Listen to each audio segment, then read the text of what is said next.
Hey everyone, how's it going? Forrest here again with another installment of my complete analysis of all 389 Bach chorale harmonizations. Today we're going to be looking at Het liebste Jesu, was hast du verbrochen, which translates to, O dearest Jesus, what law hast thou broken?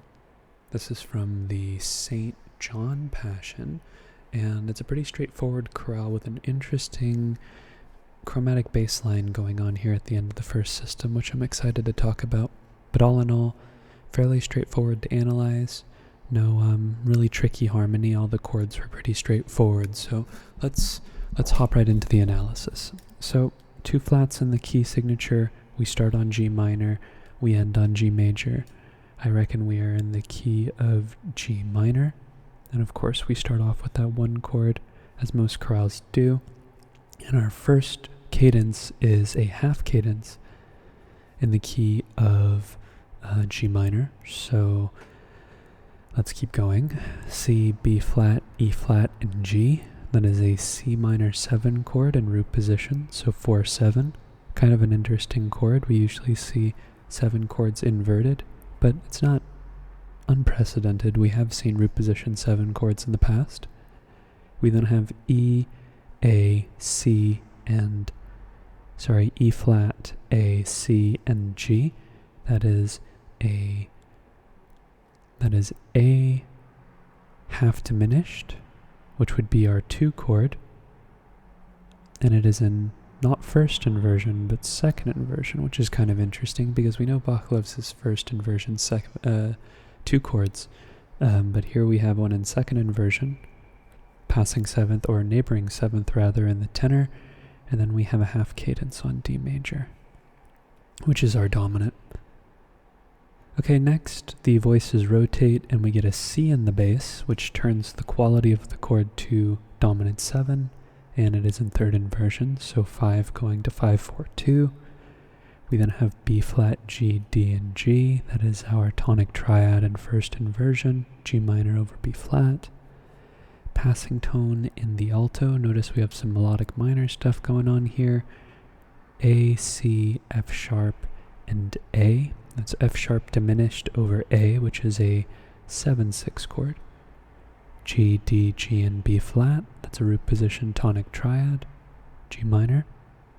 Again, same thing on the next beat, just the bass leaps up an octave. F sharp, E flat, A, and C. That is a fully diminished 7th chord. 7-7 to be more specific. And then this cadence right here, sorry I didn't mention earlier, is another half cadence in the key of G minor. We have G, D, G, and B flat, root position tonic triad again, and then we cadence on D major, D, D, F sharp, and A, which is a root position 5 chord. Okay, looking ahead, we have kind of a long phrase here. It goes all the way into the second system. It's 3 measures long if we include the pickup, and it is a perfect authentic cadence in the key of B flat major, so we will have modulated to the key of the relative major, and I think we do so around here, somewhere in this vicinity, either on beat 3 or on beat 2. I decided to go on beat 2 because the analysis looked a little bit nicer, like progression-wise, like it fit my expectations, but I think if you say the analysis happens on beat 3, that's okay too, because that's kind of how I heard it. I didn't hear the modulation until beat 3, but the analysis looks better with it on beat 2.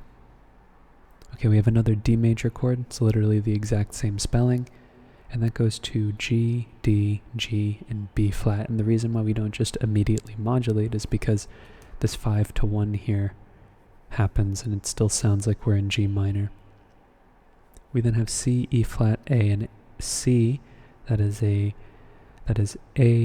diminished over C, so 2-6 in the key of G minor, and like I mentioned, this is where I think we modulate. This is now 7-6 in the key of B flat. It's now the leading tone chord, and then that immediately goes to B flat. B flat, F, D, or B flat, F, B flat, and D. Our new tonic triad. Passing tones in here, we start getting into this interesting descending bass line. B flat, A flat, G, G flat, F, E, F, B flat. Really interesting chromatic bass line here. Creates some really crunchy chords, but Bach makes a very beautiful progression. We have A flat, D, F, and B flat. That is a B flat 7 chord over A flat, which in analytical terms is 5/4-2 of 4, because B flat is the dominant of E flat, and E flat is our 4 chord, or subdominant. And that of course goes to E flat, G, B flat, G, and E flat. Just happens to go to E flat in first inversion. Passing tone in the alto. We also had a couple of passing tones in the tenor and one in the soprano. I don't think I mentioned that. And here's probably the most interesting chord in the entire chorale. G flat, B flat, B flat, and E flat. That's E flat minor. So we have either some mode mixture going on here, or we have, let's see what happens when we spell it with C. C, E flat, B flat, and E flat. I guess that could technically be a 2-6-5 chord, which isn't entirely unheard of, but the reason why I think this is an E flat minor chord is because of the context and the way that it sounds. I think the C is a passing tone. There haven't been any accented passing tones yet, so there's no real reason for me to believe that this is a 2 chord over a 4 chord.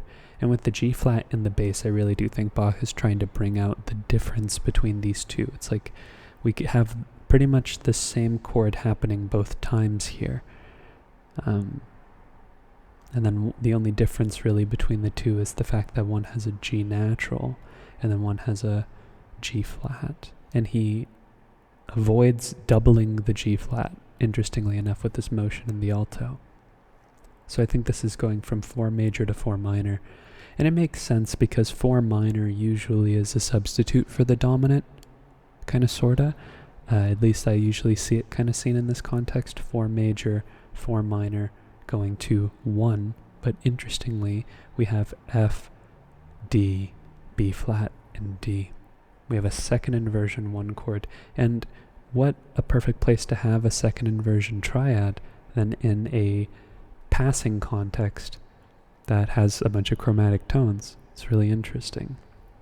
So we have 1-6-4 here, and we are getting pretty close to the cadence, so it's not like it's happening like at the beginning of the phrase or anything, but still, a passing 1-6-4 chord, kind of interesting because 1-6-4s are only, okay, hold on, I don't want to use that definitive of language. 1-6-4 chords are used most commonly in cadential situations, right? It's pretty much exclusively where you find them, but you can find them in passing contexts as well.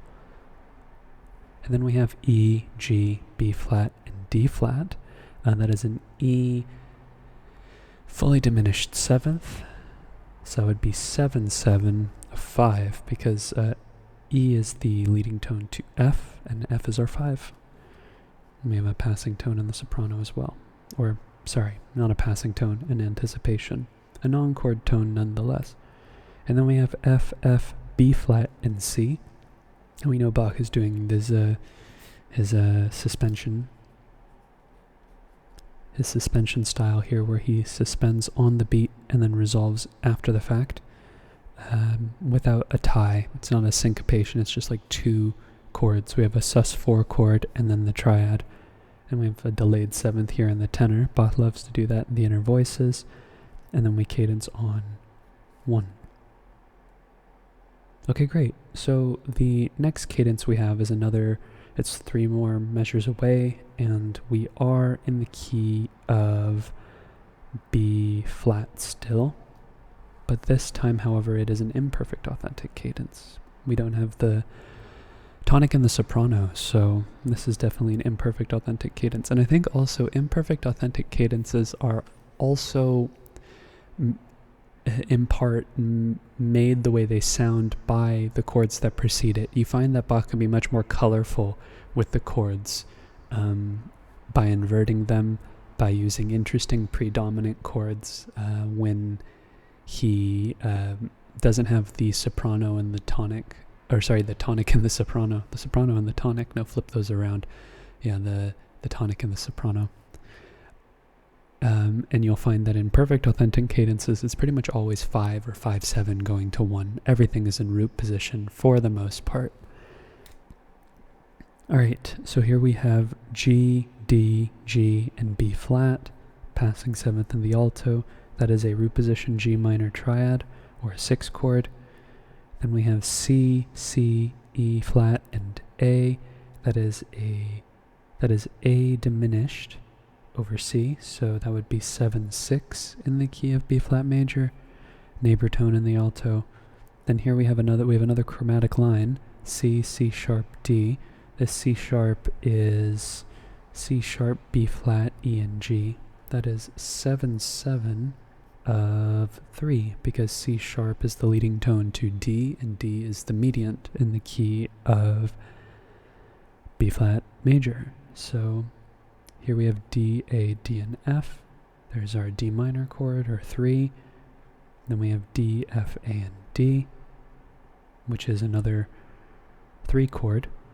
And then we have some passing tones here. And I'm going to try and analyze these passing tones, because the next beat we have B flat, D, and F, a 1 chord. And 3 to 1, the progressions happen, but I think it's not the strongest progression, and usually before we go back to 1, we have some sort of dominant or some sort of 4 chord, and tonic going to tonic seldom happens. You could try and invalidate my argument by saying, we go from 1 to 6 here, but notice how it's at the end of a phrase. I think there are some contextual things that we can use to disseminate or to separate something like this, as opposed to a progression that happens in the middle of the phrase. So here, if we look, we see we have C, F, A, and E flat, and hiding within these passing tones is actually a 5/4/3 chord, which makes a lot more sense because we have a passing dominant to strengthen that progression from 3 going to 1. Because 3 going to 1 is kind of just like taking the triad and changing one note. There's not really a lot of movement going on. If Bach doesn't want to move, Bach isn't, afraid of repeating the chord twice in a row. But when you have 2 chords that sound similar next to one another, it's just not typical of the sound of the music that he's writing, or just the music of the period in general. At least it's not stylistic to my knowledge. You just don't see it all that often.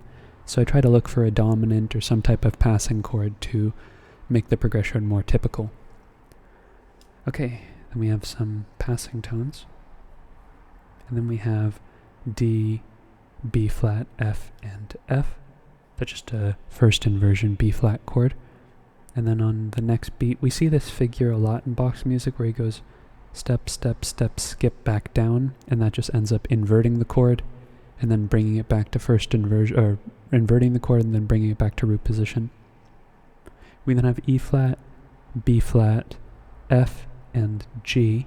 I reckon this F is an accented non-chord tone, and if I'm not mistaken, it's the first one we've seen so far. But yeah, I think this is a 4 chord in root position, an E flat major chord, but this F is just being suspended over the bass. Maybe there's even a tie there. I didn't see it in my edition. I triple checked for typos.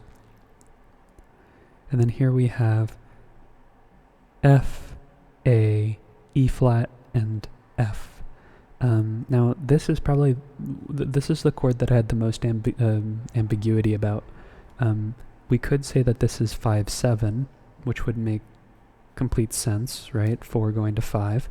But also we could say that this might even be a 3/6 chord if we treat this E flat like an accented non-chord tone like it was on the previous beat. Sometimes we see Bach do that where he sort of syncopates the rhythm by introducing the chord tone on the following and rather than on the beat. So depending on how you hear this figure, this could be a 3/6 chord or a 5/7, depending on where you place the non-chord tones. That being said, though, I'm going to stick with 5/7. It makes sense. We get a deceptive progression on the next chord, or the next beat. We get G, B flat, D, and E flat. We would expect 1 to happen after a 5/7 especially, but here we get 4/7 over G, so that'd be a 4/6/5 chord with some interesting passing tones, like a little 16th note figure getting ready for the cadence. And then we get F, F, C, and E flat, or sorry, A, F, C, and E flat, which is a 5-6-5 chord. And then we end on B flat, F, B flat, and D. And notice how the imperfect authentic cadence, like I was mentioning earlier, is preceded by chords that you wouldn't find in a perfect authentic cadence, or at least voicings, where the chords are not in root position. A lot of the times they are in root position, but the imperfect authentic cadence kind of frees us from, or frees Bach, I guess, from having to write with such strict root position chords. Like in a perfect authentic cadence, there are like formulas that make it sound as definitive as it is, or as conclusive. 5-1, 2-6, 5-1, 4-5-1. They're all mostly in root position, and the 2-6 is really just a substitute for 4 because they have the same bass. But here we have two inverted triads, and then we have an imperfect authentic cadence, and it's made just as imperfect, right? I'm doing air quotes right now, imperfect. It's made just as imperfect by the chords that precede it as the chord we cadence on. So I think that that's an important distinction to make, because we learn about the imperfect authentic cadence as this. It's an authentic cadence, so a dominant going to a tonic, but the one chord is not, it doesn't have the tonic in the soprano in the melody, right? And that's true, but I think also in many cases we should look to the chords before it, because they provide, you see a lot more interesting cadential shenanigans going on. Alright, moving on. So we have a perfect authentic cadence in the key of G minor. We have the Picardy third, and we are looking for a place where we modulate. So I think we modulate here on beat 1 because we see the F sharps, but let's take a look. So we have B flat, F, D, and D. That's just another tonic triad. And here we have F sharp, E flat, A, and C. That's F sharp diminished 7th, and we know that that's 7-7 of 6. But in the key of G minor, we can call that 7-7. Then we would expect that to go to a G minor chord, right? G, D, G, and B flat with an anticipation in the soprano. So that's 7-7 going to 1. We then have C sharp, E natural, G, and A. That is A7 over C sharp, and we know A is the dominant of D, which is our dominant. So this is 5-6-5 of 5. And then we have D, D, F sharp, and A, passing 7th in the tenor. That is our 5 chord, D major. And then we cadence on G major, G, B, D, and G, which is our tonic triad in major. Remember, uppercase, not lowercase, because it's a major chord. Okay, so that was today's analysis. All in all, pretty straightforward. I'd say that the probably the most difficult part to analyze was, I don't know, maybe this chromatic section here. This minor 4-6 was the first time I've encountered it in Bach's music. So Bach had a very broad harmonic vocabulary for his time, and it's really interesting to see sort of all the chords functioning the way that they do, and operating in ways that I expect, which is really cool, especially in such an interesting context as this. And you might even be familiar with this chorale just because it was in the St. John Passion. Yeah, St. John Passion. I actually had the pleasure of seeing the St. John Passion when they performed it Christmas time a couple of years ago here in San Francisco, so that was really exciting. And yeah, this is really cool. This is a really interesting chorale. Lots of secondary dominance, lots of interesting voicings. I'm going to tuck this one into my back pocket for the use of the minor 4 chord. For sure, it sticks out just because of the fact that, you know, we don't see it a lot in the repertoire, or at least in Bach's repertoire, but the textbook tells you that it exists. But that being said, that's today's analysis. I look forward to tomorrow's analysis. I hope you enjoyed the video. Thank you for watching the videos, and thank you for continuing to support the channel. Take care.